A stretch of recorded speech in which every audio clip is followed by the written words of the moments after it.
जय हिंद दोस्तों, आप सभी लोगों का बहुत बहुत स्वागत है। तो आज हम लोग मुगल में उनके प्रशासन, जो लिटरेचर था, जो साहित्य और साथ में कला एवं वास्तुकला, जो आर्ट एंड आर्किटेक्चर है, उनके इम्पॉर्टेंट फैक्ट्स को देखेंगे।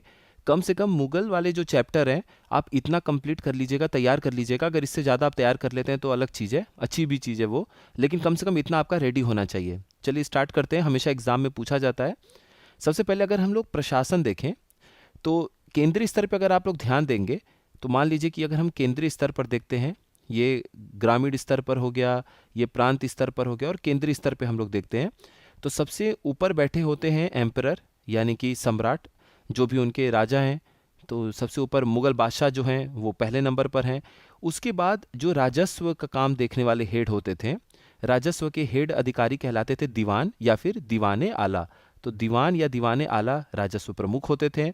उसके बाद एक डिपार्टमेंट ऑफ मिलिट्री अफेयर्स होता था, यानी कि सैन्य प्रशासन का जो सैन्य मामलों का जो विभाग होता था, उसमें ये देखा जाता था कि कितने घोड़े हमारे पास कम हैं, कितने हथियार चाहिए, कितने पैसे आ रहे हैं हमें इन सब चीज़ों को खरीदने के लिए। तो जो भी लेखा जोखा सेना से रिलेटेड जो भी चीज़ें थीं, वो सब का सब सैन्य मामलों के जो हेड होते थे, जो उनके विभाग के हेड होते थे, उनको हम लोग मीर बख्शी कहते थे। क्या बोलते थे? मीर बख्शी। सैन्य प्रशासन के प्रमुख या फिर सैन्य मामलों से जुड़े हुए विभाग के ये प्रमुख होते थे। उसके बाद इनका मीर बख्शी का और भी काम क्या होता था, दो तरीके के एजेंसी होती थी। एक तो खुफिया एजेंसी होती थी जिसे हम बोलते हैं इंटेलिजेंस एजेंसी, और एक सूचना प्रदान करने के लिए एजेंसी होती थी जिसे इंफॉर्मेशन एजेंसी हम लोग बोलते हैं। तो जो बरीद होते थे, बरीद शब्द याद रखिएगा, बरीद वो खुफिया अधिकारी होते थे। तो बरीद लोग जो होते थे, खुफिया अधिकारी, खुफिया जानकारी देते थे, उनको देखने के लिए ये सारा मामला मीर बख्शी के पास जाता था। और दूसरे नंबर पे दूसरे होते थे वाकिया नवीस। वाकिया नवीस मतलब समाचार संवाददाता। कोई भी सूचना केवल मिली है, जरूरी नहीं है कि खुफिया समाचार हो, कोई भी सूचना देनी हो, सम्राट तक, मतलब जो बादशाह, मुगल बादशाह, उन तक पहुंचानी हो, या अधिकारियों तक पहुंचानी हो, मंत्रियों तक पहुंचानी हो, तो वो सूचना जो है वाकिया नवीस जो है वो न्यूज़ रिपोर्टर के तौर पर होते थे, उन्हीं से ये न्यूज़ मिलता था। तो आप बरीद क्या हो गए, हमेशा बरीद शब्द देखते ही आपको इंटेलिजेंस अधिकारी यानी कि खुफिया अधिकारी दिमाग में आना चाहिए, और वाकिया नवीस जब भी आप देखेंगे तो न्यूज़ रिपोर्टर यानी कि समाचार संवाददाता आपको याद आना चाहिए। बाकी मीर बख्शी मिलिट्री प्रशासन के हेड हो गए, और दीवान या दीवाने आला, दीवान शब्द हमेशा वैसे भी राजस्व से जुड़ा हुआ शब्द है, तो ये राजस्व विभाग के हेड होते थे। उसके बाद एक होते थे मीर सामान।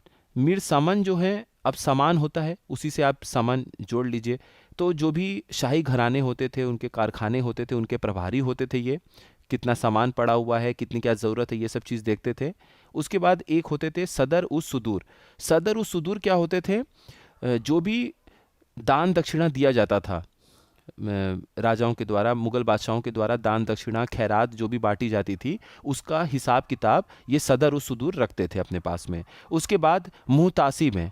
मुहतासिब क्या करते थे?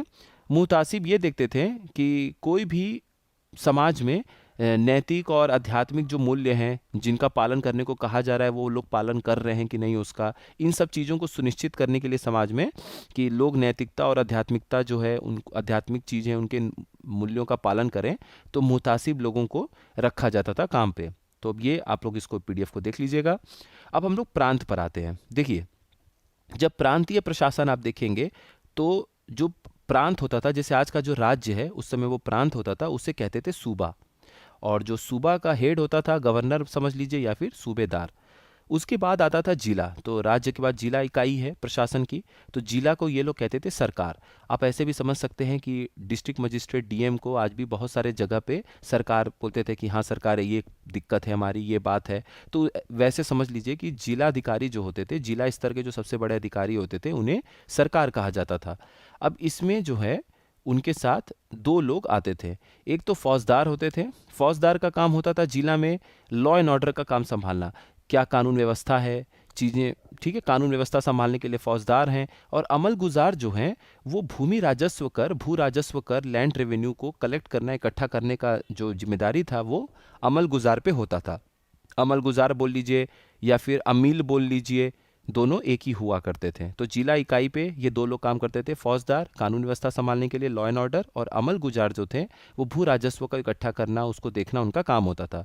उसके बाद जिला के नीचे जब आप आएंगे, जिसे आज हम लोग तहसील वगैरह समझते हैं, तो गांव से ऊपर के स्तर पे लेकिन जिला से नीचे के स्तर पे आप देखेंगे तो परगना होता है।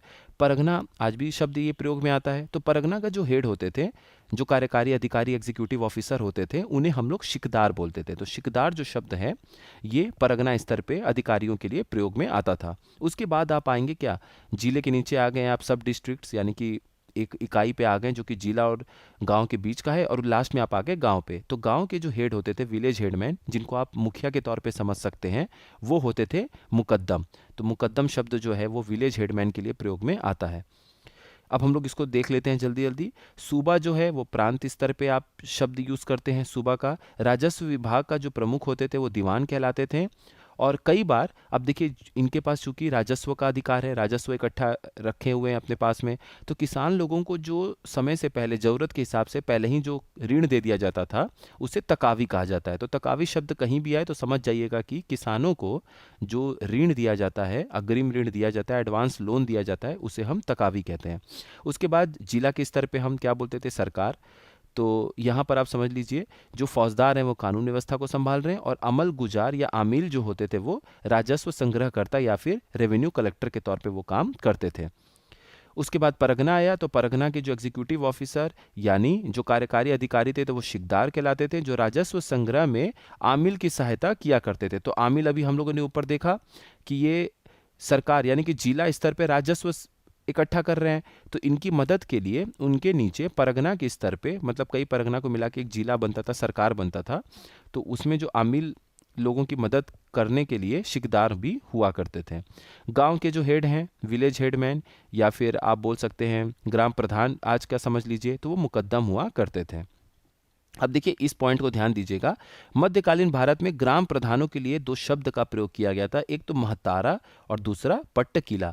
तो कभी भी आपको ये दो पदनाम देखने को मिले, महतारा और पट्टकिला, तो समझ जाइएगा कि मध्यकाल भारत में ग्राम प्रधानों के लिए ये दो शब्द प्रयोग में आते थे।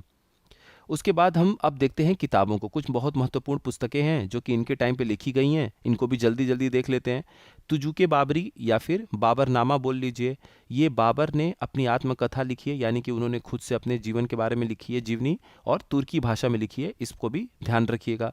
दूसरा आता है आपके सामने हुमायूं नामा। हुमायूं नामा हुमायूं की जो बहन थी गुलबदन बेगम, उन्होंने हुमायूं के बारे में लिखा था जीवनी। उसके बाद एक किताब आती है तुजुके जहांगीरी, ये जहांगीर की आत्मकथा है, ऑटोबायोग्राफी है, उन्होंने खुद से अपने बारे में लिखा था। उसके बाद है अकबरनामा, दो किताबें, अकबरनामा है और एक आईने अकबरी है। जो अकबरनामा है वो अकबर के जीवनी के बारे में काफ़ी कुछ हमें पढ़ के पता चलता है, और जो आईने अकबरी है वो अकबर के समय में, मुगल बादशाह अकबर के समय में कैसा प्रशासन हुआ करता था, इसकी जानकारी हमें आईने अकबरी के माध्यम से पता चलती है। तो ये दोनों ही किताबें किसने लिखी है, अबुल फजल इब्ने मुबारक ने लिखी है, इनका नाम याद रखिएगा। उसके बाद दो पुस्तक और है, एक तो एक किताब है पादशाहनामा या फिर बादशाहनामा, ये शाहजहां के ऊपर लिखी गई थी अब्दुल हमीद लाहौरी के द्वारा, और एक है शाहजहांनामा जो कि इनायत खान ने लिखी हुई है। ये इंपॉर्टेंट किताबें, कम से कम इतना भी आपको पता होना चाहिए, इससे ज़्यादा पता है तो बहुत अच्छी बात है। अब हम लोग देखते हैं आर्ट एंड आर्किटेक्चर या फिर कला एवं वास्तु कला के बारे में। इसमें हमें ये जानना पड़ेगा, मतलब सिर्फ इतना इतना फैक्ट देखते जाइए कि किसने क्या क्या बनवाया हुआ है, फिगर के साथ में एक बार आप देख लेंगे तो इमेज को देख के आपको याद रह जाएगा। बात करें अगर हम लोग हुमायूं की, तो उन्होंने एक नया शहर बनाया, दीनपना। ये देखिए दीनपना का ये दरवाज़ा है, दीनपना शहर है। साथ ही साथ उन्होंने जमाली मस्जिद और ईसा खान मस्जिद बनवाया था दिल्ली में। तो ये जमाली मस्जिद है, बड़ा सा एक भव्य जमाली मस्जिद का निर्माण कराया हुमायूं ने, और साथ ही साथ ये ईसा खान की मस्जिद है जो कि दिल्ली में स्थित है। तो ये तीनों ही दिल्ली में स्थित था। उसके बाद अकबर के बारे में देखते हैं। तो जो बादशाह अकबर थे उन्होंने क्या क्या बनवाया, आपको पता होगा कि बहादुर शाह जो गुजरात के थे, उनको हराने के बाद इन्होंने सिटी ऑफ विक्ट्री यानी विजय का शहर फतेहपुर सिकरी का निर्माण करवाया था। अब इसमें देखिए क्या क्या महत्वपूर्ण चीज़ें हैं। एक तो बुलंद दरवाज़ा आपको देखने को मिलता है, एक आपको देखने को मिलता है जोधाबाई का महल, जोधाबाई पैलेस, एक पंच महल आपको देखने को मिलता है फतेहपुर सिकरी में, और शेख सलीम चिश्ती का मकबरा देखने को मिलता है। तो ये चारों आपको कहाँ देखने को मिलते हैं, फतेहपुर सिकरी में। तो ये इमेज से याद रख लीजिएगा। दो और भी इन्होंने निर्माण करवाए थे, एक आगरा का किला, रेड फोर्ट आगरा का, और दूसरा जो है गोविंद देव का मंदिर उन्होंने बनवाया था वृंदावन में, तो ये भी आप देख सकते हैं इमेज में। अब हम लोग बात करें अगर जहांगीर की, तो देखिए बादशाह जहांगीर ने क्या करवाया था, एक कहलाता है पेट्रा ड्योरा टेक्निक, पेट्रा ड्योरा तकनीक। इसमें क्या होता है, बहुत सारे मस्जिदों में, बहुत सारे महलों में आपने देखा होगा कि बड़ी सुंदर सी नक्काशी होती है, फूलों की, पत्तियों की, बहुत सुंदर तरीके से दीवारों पे उनके डिज़ाइन बनाए जाते हैं। इसी टेक्निक को पेट्रा ड्योरा टेक्निक कहा जाता था। इस तकनीक में जो भी अर्ध कीमती, जो भी कीमती पत्थर होते थे, बेशकीमती पत्थर होते थे, प्रीशियस स्टोन्स, उनका प्रयोग करके बड़े सुंदर तरीके से फूल और बाकी पत्तियों के डिज़ाइन में उनको ढाला जाता था, बनाया जाता था दीवारों पे, दरवाज़ों पे। तो ये जो तकनीक है, टेक्निक है पेट्रा ड्योरा टेक्निक, ताकि दीवारों की बड़ी अच्छी सुंदर सजावट की जा सके, ये जहांगीर के समय में शुरू की गई थी। तो एक तो आपसे ये पूछा जा सकता है स्टेटमेंट में कि पेट्रा ड्यूरा टेक्निक या पेट्रा ड्यूरा तकनीक क्या है, ये आपको पता होना चाहिए, सिंपल है, डायग्राम से भी याद आ जाएगा। और दूसरा स्टेटमेंट ये आपसे पूछा जा सकता है कि कौन से ऐसे मुगल बादशाह थे जिनके समय में पेट्रा ड्यूरा तकनीक की शुरुआत की गई थी, तो वो जहांगीर थे। उसके बाद आप आगे देखेंगे तो जहांगीर के ही समय में नूरजहां ने अपने पिता इत्माद-उद-दौला की एक कब्र बनवाई थी आगरा में ही, ये देख सकते हैं आप, इत्माद-उद-दौला का टूम्ब या फिर उनका मकबरा है। और मोती मस्जिद, मोती मस्जिद कई सारा है तो आपको याद रखना पड़ेगा, लाहौर का जो मोती मस्जिद है ये आप देख सकते हैं, ये जहांगीर ने बनवाया था, तो ये जहांगीर के समय में बना था। अब हम आते हैं अगले मुगल बादशाह शाहजहां के पास। इन्होंने ताजमहल बनवाया था, उसके बाद शीश महल भी इन्होंने बनवाया था आगरा में, और मोती मस्जिद आगरा में बनवाया था। तो जब बात होगी मोती मस्जिद लाहौर की, तब किस ये जहांगीर ने बनवाया था और उनके बेटे शाहजहां ने मोती मस्जिद बनवाया था आगरा में। उसके बाद जामा मस्जिद आप देख सकते हैं दिल्ली का जामा मस्जिद, जो भव्य बड़ा जामा मस्जिद है, वो भी शाहजहां ने बनवाया था। लाल किला तो शाहजहां ने बनवाया ही था। साथ में आप देख रहे हैं शाहजहानाबाद एक शहर भी उन्होंने बसाया था। अब इसका डायग्राम इसलिए नहीं है क्योंकि आज का जो पुराना दिल्ली है, जहाँ पर आपको कश्मीरी गेट, अजमेरी गेट और कई सारे और भी फेमस जगह देखने को मिलते हैं, वो एक बहुत बड़े दीवार में आज भी वहाँ पर आपको दीवार देखने को मिलती है। वही पुराना शाहजहानाबाद शहर का हिस्सा था, जो आज पुरानी दिल्ली है। पुरानी दिल्ली का बहुत बड़ा हिस्सा उस समय का शाहजहानाबाद शहर था। तो कश्मीरी गेट, अजमेरी गेट और 2-3 और बड़े बड़े जगह हैं, वो उसी दीवार में घिरे हुए आज भी आपको देखने को मिल जाएंगे। इसलिए उसका कोई एक डायग्राम नहीं है जैसे ये सब चीज़ें बनी हुई हैं, बस याद रखिएगा। उसके बाद हम लास्ट में अगर हम औरंगज़ेब, मुगल बादशाह औरंगज़ेब के पास देखें, तो एक तो इनका निर्माण है मोती मस्जिद दिल्ली का, तो 3 मोती मस्जिद हम लोगों ने पढ़ लिया। दिल्ली का मोती मस्जिद किसने बनवाया है, औरंगज़ेब ने। और आगरा का मोती, उसके बाद लाहौर में मोती मस्जिद किसने बनवाया, जहांगीर ने। और आगरा में मोती मस्जिद किसने बनवाया है, शाहजहां ने। तो ये तीनों फैक्ट याद रखिएगा। और साथ ही साथ आप ये देख सकते हैं आगरा के ताजमहल की ही तरह ये बीबी का मकबरा आपको देखने को मिलता है, ये औरंगज़ेब ने बनवाया था अपनी पहली पत्नी की याद में। अब आप बताइएगा कि बीबी का मकबरा जो औरंगज़ेब ने बनवाया था उनकी पहली पत्नी की याद में, उनका नाम क्या था और ये कौन से ज़िले में स्थित है महाराष्ट्र में, क्या औरंगाबाद ज़िले में है, कौन से ज़िले में है, ये ज़रूर लिखिएगा आप लोग कमेंट सेक्शन में। तो ये क्विक फैक्ट्स हैं, इंपॉर्टेंट फैक्ट्स हैं जो हम लोगों ने एक साथ देख लिए। पीडीएफ को 2 से 3 बार 4 बार पढ़िएगा आप लोग, इनसे जुड़े हुए क्वेश्चन बहुत बार पूछे जाते हैं तो आपका वो करेक्ट हो जाएगा। इसी तरीके से हम लोग बाकी जो और मध्यकालीन भारत के फैक्ट हैं सुल्तानों से जुड़े हुए, उनके क्या इंपॉर्टेंट आर्किटेक्चर हैं और उनके क्या लिटरेचर हैं, कौन कौन सी महत्वपूर्ण किताबें हैं, ये भी हम लोग देख लेंगे। तो कम से कम इम्पॉर्टेंट पार्ट हम लोगों का यहाँ से कवर हो जाएगा।